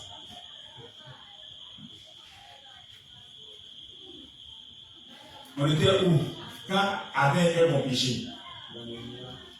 On était dans les règles d'Adam et Ève là-bas. Quand ils ont péché, Dieu dit à Adam, vous avez péché, non? Tous ceux qui ont de vous là, ont péché. Ils sont sortis de quoi? De vous. C'est vos gènes. Comment tu peux être différent des trucs? Bon, un mendier peut être différent le mari de mendier peut être différent de mendier. Il est sorti du mendier, il est sorti du mendier. C'est que si le mendier est pourri, c'est que là aussi, on peut le faire pourri. Si le mendier n'est pas bon, le feu aussi n'est pas bon. Donc, on est sorti d'Adam et Ève. On avait quoi?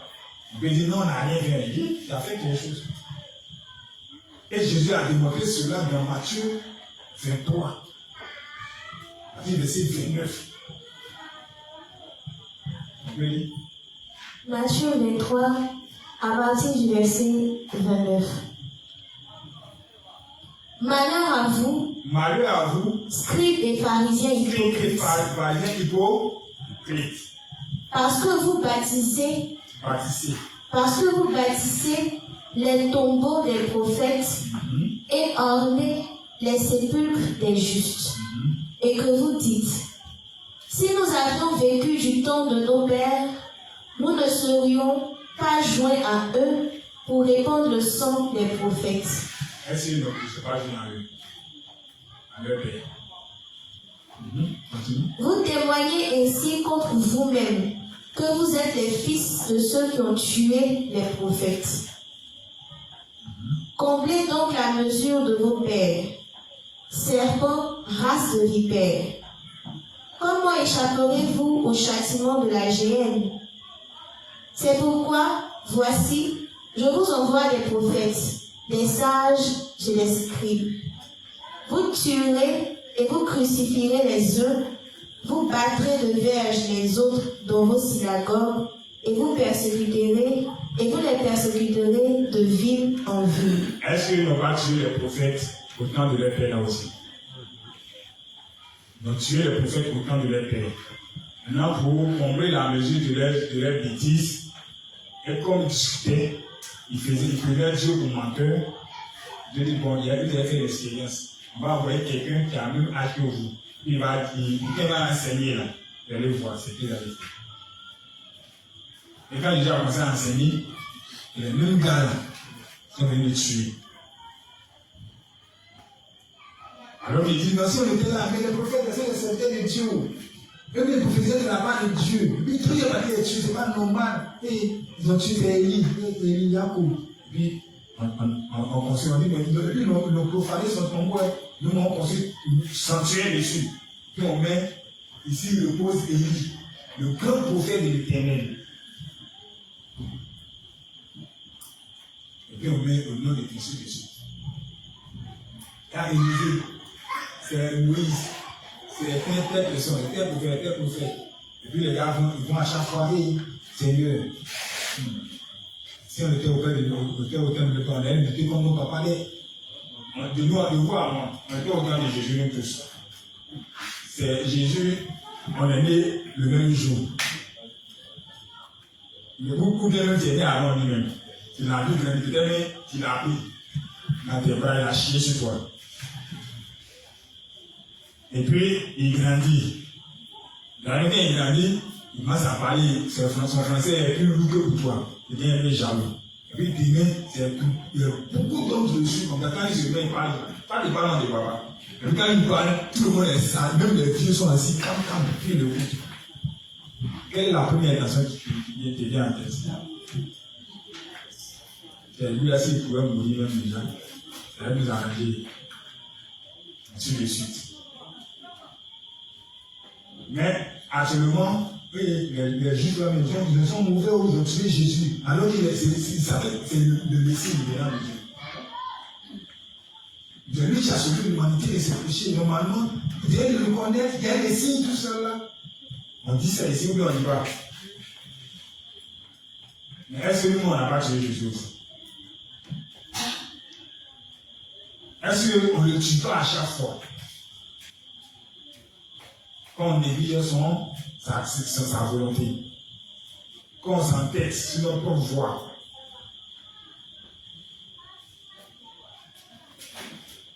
mais malgré cela, il dit, vous n'êtes pas encore nés, Jean-Baptiste, il m'a baptisé. En me baptisant, il a pris tous vos péchés. Il a mis sur tous les péchés. Vous croyez en ça? On est oui. On croit qu'il n'y a plus de péché dans l'humanité. C'est que les gens ont compris l'évangile. Vous êtes venus maintenant mes enfants. Vous devez me faire confiance.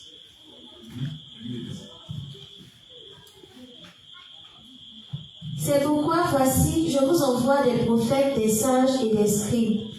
Vous tuerez et crucifierez les uns, vous battrez de verges les autres dans vos synagogues, et vous les persécuterez de ville en ville, afin que retombe sur vous tout le sang innocent répandu sur la terre, depuis le sang d'Abel, le juste, jusqu'au sang de Zacharie, fils de Barachi, que vous avez tué entre le temple et l'autel. Il n'a pas dit vos pères ont tué. Vous avez tué. Donc nous tous, on a fait des dents. Par la grâce de Dieu, on a compris. Et puis, nos péchés étaient hauts. On a mis nos péchés sur Jésus-Christ par l'intermédiaire de Jean-Baptiste. Donc quand Jean, qui était le représentant de l'humanité, baptisait Jésus-Christ, nous a représenté nous tous. Donc en un mot, on était tous là. Nous tous, on a déposé nos mains ensemble sur la tête de Jésus-Christ. Et on a confessé nos péchés sur lui. Par le biais de Jean-Baptiste. Chacun a mis ses 10 millions de péchés sur Jésus-Christ. 10 milliards de péchés. En tout cas, le pouvoir de la grâce, on a jeté sur lui là-bas. Puis, on a accompagné. On était là comme si on n'a rien fait. Puis, on les regardait. Puis, il fait pitié, on a fait ce qui était dans nos cœurs. Donc, c'est ce qu'on doit comprendre. Le révérend dit que Jésus a pris nos péchés. À l'impression des gens. De mettre les gens baptisés. Donc, quand on comprend ça, on regarde à quelle époque Jésus a pris les péchés. Est-ce qu'on était nés? Non, on n'était pas encore nés. Mais pourquoi il dit que c'est nos péchés la péché? Ok. Nous, on est devenus pécheurs comment? Mais c'est une seule personne qui a péché. Et puis tous les autres sont devenus pécheurs. Donc, je comprends réellement ce que ça signifie. Il n'était pas là. Il s'est déclaré pécheur, il n'était pas là, il était déclaré juste. Il n'a rien fait, il a hérité du péché. Il ne fait rien, il a hérité de la justice de Dieu. Mais s'il doit faire quelque chose, c'est en guise de reconnaissance. Mais il le fait avec la connaissance, c'est-à-dire qu'il doit le faire dans la pensée de Dieu.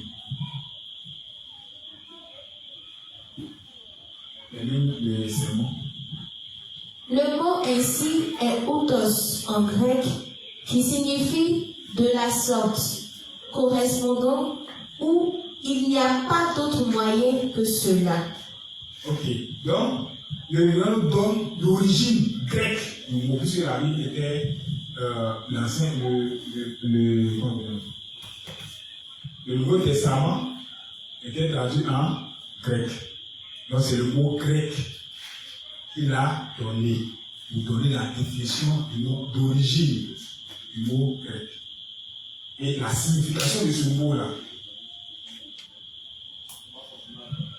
Parce que normalement, si on veut comprendre mieux, les traditions sont traduites, et chacun dans son français. À deux ne comprennent pas grec, mais ils ont traduit bien canon. Donc, il y a que les mots là, le sens, ça ne pèse pas trop. Donc, on prend ça, la définition française ici, et puis voilà. Puis on prend ça, on s'attend à ça. Alors que quand on va dans l'origine du mot qui a été utilisé dans la version d'origine grecque, on a la meilleure définition du mot. C'est ça que vous allez voir les mots clés là. Le révérend, soit si c'est en hébreu, il va prononcer, il va étudier un mot hébreu. Vous donnez la définition. Il va étudier soit un mot grec, vous donnez la définition. Je ne sais pas s'il a étudié l'araméen, vous donnez la définition. Mais c'est qu'il va le faire un jour. On va trouver ça dans un livre quelque part là-bas. Vous nous donnez la force et le sens réel de ce que ça signifie le verset. Le français, c'est une langue qui est bizarre. Très bizarre. Donc, on peut utiliser un mot et ça a déformé tous les sens du verset. Mais bon, sur ce, il y a un plan bon. Et sûr, et puis on dit c'est la Bible, c'est ça, l'église. Voilà, il n'y a pas de négociation dedans, il n'y a pas de truc. Et si c'est pas dans la Bible, là, c'est comme malade. Parce que c'est le gros mot qui te fatigué la tête. Quand il y a des chiens d'additionnés même là, il n'y a pas trouvé ces gros mots là. Donc tu vas avaler ça comme cela. Sans comprendre le sens réel. Mais nous devons faire la faveur, grâce. Nous devons nous donner l'origine, le sens même du mot à partir de l'origine grecque ou hébreu sur dessus. Donc, il dit que ça signifie que quoi? Le être. Ça signifie qu'il n'y a pas d'autre moyen. Il n'y a pas d'autre moyen que cela pour que nos péchés soient transférés. Jean-Baptiste là. Le mot grec c'est quoi? Outos. Outos. Donc quand tu apprends le grec ancien, quand tu as mis outos, tu vas voir la signification. Or quand on prend ainsi, ici, ça veut dire ouais. C'est comme ça. C'est comme ça. De cette manière. Mais on va vérifier dans le dictionnaire français pour voir ici, là, le plan dit ce que ça fait quoi. Parce que c'est dans la définition de l'explication des médias. Quand on a vu c'est comme ça, il n'y a pas d'autre manière de dire, mais en t'appuyant toujours sur le test d'origine, on va donner ces différentes définitions. Et quand tu fais les échanges avec les personnes, les pécheurs, sur la Bible, quand tu as dit non, c'est ainsi là, on dit non, ainsi là, ça ne signifie pas ça. Il y a un gars qui dit non que Jésus n'est pas le chemin, mais il suit le chemin. Donc lui, le suit ici, là, le suivre, ça veut dire suivre. Donc Jésus n'est pas le chemin, mais lui aussi, il suit le chemin qui est de la vie, de la vie. C'est Christ est mieux. D'accord. Donc, le français, c'est suit, et puis il suit. Et puis suivre là, c'est je suis aussi. Donc, si il dit que suivre, là, il n'a pas raison. Il a raison. Les deux sens, ça passe. Donc, nous, c'est qu'il arrange, s'il prend. Mais si on appelle l'original, l'origine, c'est le verbe d'origine, grec, ou bien c'est pas hébraïque, ou bien araméen, quand on va définir ce que ça signifie là, il n'y a pas de débat dessus. Il y a les mots, il y a les sens en français, c'est différent de ce que la Bible a dit. Quand il dit, ah mais il veut dire quoi par là? Il y a le sens dilué, de l'homme déformé même.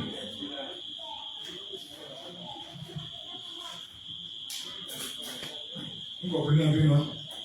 Donc, c'est cela que on prie Dieu pour qu'on puisse avoir la connaissance des choses. Donc, les mots phares et autres là, dont on va parler, c'est les insignes, c'est tabernacle, la foi, des éléments qui prouvent que la justice de Dieu, la justice de Dieu, il y a plusieurs types de justice de Dieu. Il y a la justice de Dieu entre les humains, puis il y a la justice de Dieu où il sauve les hommes de leur péché. Il y a beaucoup de types de justice où il vient juger le monde dans tout ça. Dans le français, c'est même justice et justice.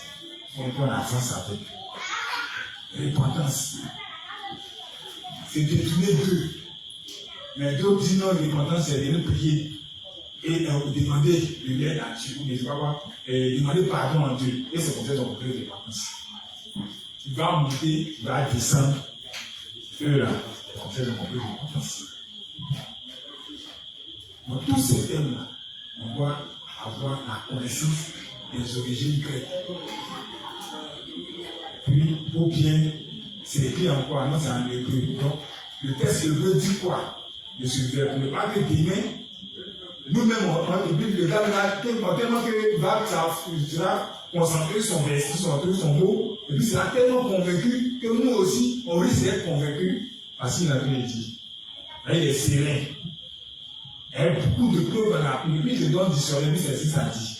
Bon, toi-même, tu as dit ta chose là. Tu es convaincu que tu es en train de mentir, alors que c'est lui qui ment. Mais comme tu n'as pas l'origine, tu n'as pas l'original des mots, bon, tu es obligé d'avaler ça comme ça. Bien un peu, puis si tu as ça dans lui.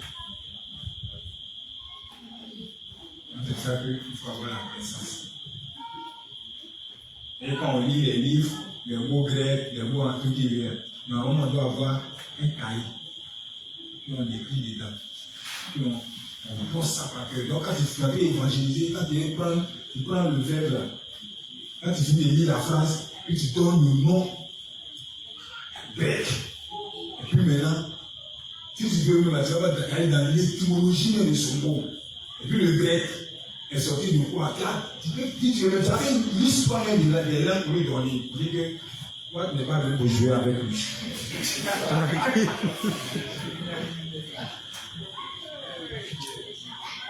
Quand il finit comme ça, tu ne peux plus parler. Quand c'est français seulement, il connaît. Mais quand tu as donné l'origine de toutes les langues, le grec, et latin, tout. Le français, tu parles de latin.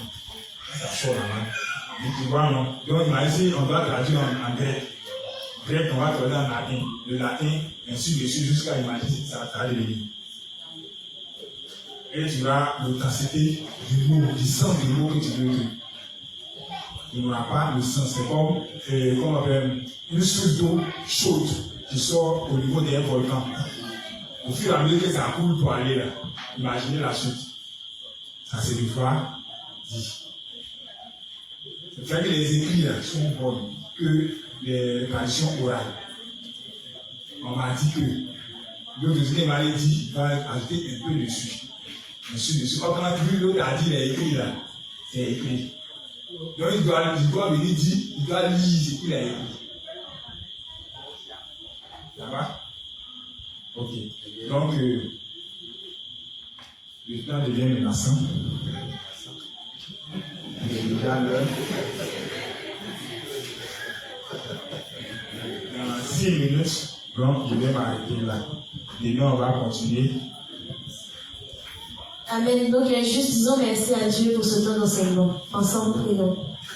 Seigneur, nous te disons merci pour ce temps d'enseignement. Merci pour toutes ces paroles précieuses qui sont rentrées dans nos cœurs. Merci de nous aider à remplir les fonctions de sacrificateur spirituel que tu nous as donné. Merci de nous accompagner sains et saufs dans la maison, malgré les intempéries. Merci de nous conduire aussi à revenir ici demain. Au nom de ton Fils Jésus-Christ, nous avons tous prié. Amen.